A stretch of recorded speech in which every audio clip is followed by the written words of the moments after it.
안녕하세요. 이비오 리우기입니다. 이번 주는 제가 좀 특별한 곳에서 뉴스를 진행해 드리고자 합니다. 이번 주에도 좀 많은 전기차에 관련한 뉴스들이 있었는데요. 그런 특별한 뉴스들이 많은 만큼 오늘은 제가 달나라에서 우주복을 입고 여러분들한테 뉴스를 진행해 드리려고 합니다. 특정 주제에 따라서 그에 맞거나 안 그러면 비슷한 다른 여러 가지 공간들에서 다양한 주제를 가지고 뉴스를 전달드리도록 할 거고요. 이번 뉴스는 좀 달라달라서 전해드리도록 하겠습니다. 자, 지금부터는 뉴스를 하지만 어떻게 좀 진행될 거냐면요. 제가 이제 여러 가지 다양한 주제들을 좀 구별을 좀 했습니다. 구별을 했고요. 지금 제가 이번 주에 나온 뉴스들을 정리를 해보니까 지금 크게 보면은 국내 뉴스, 해외 뉴스, 그 다음에 충전기에 관련한 뉴스, 전기차 선박에 대한 뉴스, 배터리에 대한 뉴스, 이렇게 총 5가지 카테고리 좀 나눌 수가 있겠고요. 그 중에 좀 국내 뉴스 중에 대해서 중요한 부분들 다시 같이 좀 말씀드려 보도록 하겠습니다. 자, 국내 뉴스 처음입니다. 코로나에 무너진 중소기업 수출 대출이 막히고 연소부도가 두렵다라고 조선비즈의 홍당 기자님 서준 기사를 같이 한번 보도록 하겠고요. 자, 이제 링크가 연결되고 있습니다. 그렇죠? 네. 조선일보 달았습니다. 코로나에서 무너지는 중소기업 수출과 대출이 막힌다. 연쇄부도도 두렵다라고 쓰였습니다. 그렇죠? 지금 사실 코로나 이슈 때문에 자동차 기업이 매우 어렵습니다. 물론 자동차뿐만 아니라 다른 쪽 분야도 코로나 때문에 수출길이 막히고 내수도 지금 애매해서 다들 지금 거리들도 그렇고 애매하실 텐데요. 자동차 산업도 지금 계속 위기가 지금 장기화되고 있죠. 코로나 사태 자체가 지금 장기화되면서 수출 비중이 상당히 높았었는데 그렇게 돼서 지금 계속 돈이 안 돌기 때문에 그렇죠. 1, 2개월간 지속되면 중소기업발 도산 쓰나미가 몰아칠 것이라는 지적도 나오고 있는 그런 부분이 되겠습니다.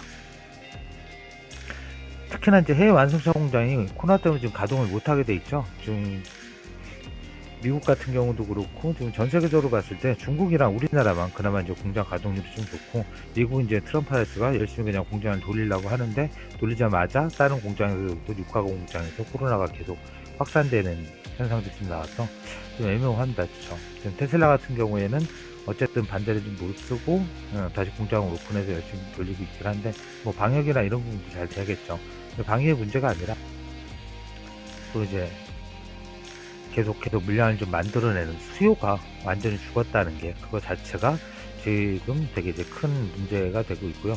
근무 일수를 지금 줄이거나 무조건 연차도록 해서 지금 하고 있는데 연차를 또 그렇게 많이 있는 게 아니고 보통 15일 정도 이렇기 때문에 한 달 정도 이렇게 해서 지금 돌려서 이제 버틸 수는 있다고 해도 이게 장기화가 되거나 석 달, 넉 달 그렇게 가면은 애매하다라고 하는 거죠. 그래서 지금 기존 대출한도 외에 특별한도를 부과해서 특별대출을 제공한다 라고는 하고 있는데 사실 신용 등급이 중소기업이 그렇게 좋지 않습니다. 그렇죠? 그리고 뿐만 아니라 인증서 추가 발급이라든지 이런 부분이 좀 원활하지 않기 때문에 은행에서 거절당하는 케이스가 실제로 많다고 해요. 네.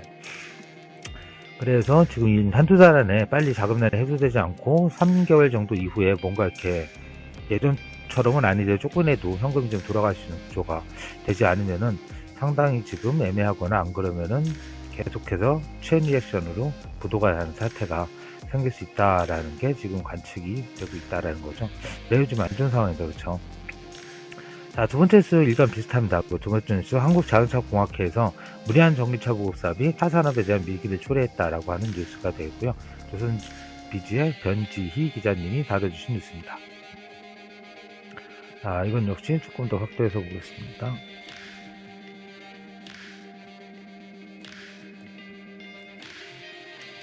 들어가야지. 자, 한국자동차공학회에서 지금 이제 최근에 회의를 한번 가졌습니다. 그렇죠? 그래서 제목은 타이틀은 이렇게 나왔는데 실제로 안에 보면은 이제 이거 말고도 좀 다양한 뉴스들이 좀 나와 있어요. 다양한 얘기 좀 나와 있고. 그래서 뭐하냐, 중요한 건 뭐냐, 국내 산업이 위기가 올 수 있기 때문에 현실적인 정책을 수립하고 미래차에 대한 핵심 기술 확보를 해야 된다라는 거예요. 예, 미래차를 하지 말자, 제목처럼 그런 얘기는 아니고 전기차 보급 사업이 무리하다라기보다 지금 미래차에 대한 핵심 기술 확보를 위한 연구 개발을 빨리빨리 해야 된다라고 좀 얘기를 하는 부분이죠. 그리고 이제 보조금이나 세금 감면에 기댈 경우에, 왜냐하면 이제 보조금이 정부가 주는 비용이기 때문에, 그러니까 이제 전기차 많아지면 많아질수록 세수 부담이 이제 많아지겠죠. 많아지고 그다음에 이제 특히나 국내의 경우에 수입 차량의 전기차 보조금을 상당 부분을 수령해 간다라는 거죠. 지금 국내 지금 1월달 상반기, 1월달부터 해서 상반기에 보면 테슬라 모델 3가 현대자동차의 판매비율을 앞섰습니다. 그래서 이제 테슬라 쪽이라든지 아니면 중국 쪽 자동차, 수성전기차 같은 경우 그렇고, 그 다음에 버스 쪽이 그렇겠죠. 그래서 이제 그쪽으로 보조금이 막 다 새는 거 아니냐라고 하는 이제 그런 얘기들이 많이 나오고 있다는 거죠. 그래서 보조금 규모는 되게 높은데 자동차 판매 비율은 그렇게 높지 않아요. 예, 그렇게 심각하거나 이제 되게 이제 빠르게 올라가는 게 아니라 좀 스테디하게 좀 올라가고 있는 추세이기 때문에 이런 부분 좀 해소가 돼야 되지 않냐라는 부분들도 있고요. 그 다음에 이제 내연기관 차 또한 지금 효율성 향상 등 기술 발전으로 이산화탄소 감축에 기여하고 있다라는 거죠. 실제로 이제 마일드 하이브리드인지 요새 연비적으로 하이브리드 차량들이 되게 많이 나오고 있기 때문에 이런 부분을 따져보면은 실제로 이제 장거리 주행을 하지 않는 데서는 오히려 좀 연비가 개선되면서 CO2가 절감되는 효과도 아예 없지는 않다라고 얘기를 할 수가 있다라는 거죠. 자, 그래서 이런 것들이 이제 복합적으로 추진이 돼야 되지 않나라고 하는 이제 그런 부분인데요. 사실 뭐 한 가지 아쉬운 부분이 있다면 그러면은 우리나라는 왜 저런 테슬라 같은 기업들을 미리 이렇게 발굴하거나 같이 해서 키우지 못했을까 하는 그런 부분이 조금 추가적인 한 가지 아쉬움으로 남게 되는 부분입니다. 자, 그 다음에 세 번째 뉴스를 보겠습니다. 세 번째 뉴스를 보면은 블룸버그 NEF에서 한국 친환경차 34.3% 목표 실패할 것 같다라는 전망을 내놨었어요. 이거는 한국경제의 오세성 기자님이 다뤄주셨습니다. 오세성 기자님이 아마 제 패친이실 거예요, 그렇죠? 자, 내용을 좀 보자면 블룸버그 NEF에서는 한국 친환경차 이거 조금 더 키워보겠습니다. 목표를 실패할 것 같다라는 전망을 해놨어요.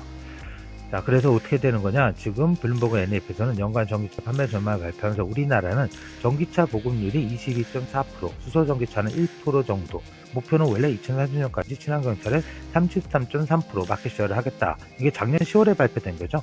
작년 10월에 발표가 되면서 사실 조금 무리하게 목표를 설정하지 않았나라는 목소리들이 일각에서 좀 많이 나왔습니다. 왜냐하면 이제 친환경차도 저렇게 많이 보급하겠다고 했고 세계 최초로 자율주행 레벨 3, 레벨 4를 상용화를 하겠다라고 좀 선언을 했는데요. 사실 우리가 지금 전기차라든지 자율주행차 부분에 있어서는 그렇게 많이 앞서가고 있지 못하는 마당에 그거를 이제 자금이나 기술을 아마 이제 투자를 하고 개발한다라고 상대적인 시간이라든지 인력 양분 이런 부분이 필요한데 실제적으로 그 투자되는 돈이 또 그렇게 많지는 않았거든요. 그래서 그거 봤을 때 이런 것들이 사실 좀 어려운 카톡이었네요. 죄송합니다. 어려운 부분이 아니냐 라고 하는 목소리들이 조금 있긴 있었습니다. 하여튼 그런 부분에서 블룸버그 NEF에서는 지금 친환경차 목표 달성이 조금 애매하지 않을까라고 좀 표현을 한 부분이 없지 않아 있다라는 거죠. 자, 그 다음에 BNEF 보고서에서 또 뭐가 있냐? 2040년이면은 전기차가 승객 승용차 판매의 58%를 차지할 것으로 내다봤다는 거예요. 2030년까지 우리나라의 전기차 목표는 33.9%까지는 못 달성하겠지만 적어도 22.4%까지는 달성할 것 같고 그때 전 세계의 성향은 계속 올라가서 전체 버스 67%, 경상차 24%일 것도 24%까지도 전기차가 될 것으로 예상을 했다라고 한다라는 거죠. 그래서 전기차는 지속적으로 성장 가능성이 있다라고 지금 얘기를 한 거다라고 하는 겁니다. 그래서 요 그래프들은 이제 예전에도 이제 많이 나왔던 건데요. 내연기관 차들이 이제 점점 이제 줄어들면서 전기차 베이스의 배터리 일렉트릭 비클이 점점 많아지면서 브레이크 이븐 포인트죠. 브레이크 이븐 포인트를 싹딱 벗어나는 게 지금 2035년에서 2040년 사이 여기가 되면은 전기차가 내연기관차를 앞질 거다라고 전망을 한다라는 거였습니다. 자, 그래서 일단은 국내 상황들을 다룬 세 가지 뉴스를 좀 살펴봤고요. 다음 뉴스에서는 해외 상황은 어떻게 변하고 있는지 좀 더 다뤄보도록 하겠습니다.